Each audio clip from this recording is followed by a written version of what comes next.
Что такое маскулинность и как отличить позитивную маскулинность от токсичной, смотрите в этом видео. Маскулинность – это набор представлений, определяющих, что значит быть мужчиной в конкретное время, в конкретном социальном окружении. Бывает токсичная и позитивная маскулинность. Токсичная маскулинность – это концепция мужественности, поощряющая агрессивное поведение, стремление к доминированию, подавление эмоций, пренебрежение к уязвимости. Позитивная маскулинность – это стремление переосмыслить традиционные взгляды на маскулинность, подчеркивая важность проявления мальчиком или мужчиной эмпатии, уважения, равенства. Открываясь новой маскулинности, мужчины осознают, что сильные отношения строятся на взаимопонимании и равенстве, а не на доминировании, жестокости и грубости.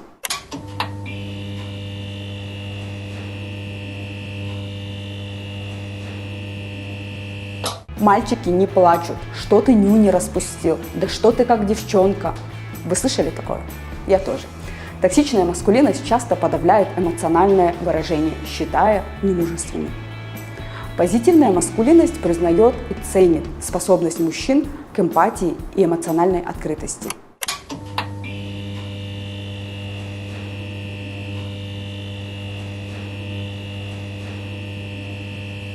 Я так сказал. Мужчина главный, жена должна слушаться. Токсичная маскулинность поддерживает доминирование и контроль в отношениях, в то время как позитивная маскулинность поддерживает равенство, уважение и сотрудничество.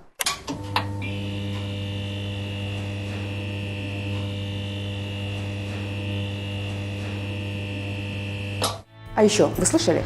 Поговорим по-мужски, решим по-мужски, выйдешь раз на раз, пойдем выйдем. Токсичная маскулинность часто ассоциирует мужественность с физической силой и агрессией. Позитивная маскулинность о том, что настоящая сила проявляется в самоконтроле, уважении к другим и способности к мирному разрешению конфликтов.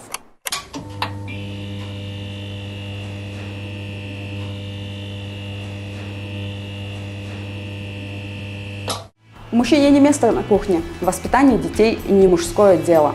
Токсичная маскулинность может поддерживать устаревшие гендерные роли и стереотипы, в то время как позитивная маскулинность стремится к равенству, справедливости в обществе. Позитивная маскулинность – это не о полном отказе от традиционных черт, а об их новом толковании. Открываясь новой маскулинности, мужчины осознают, что сильные отношения строятся на взаимопонимании и равенстве.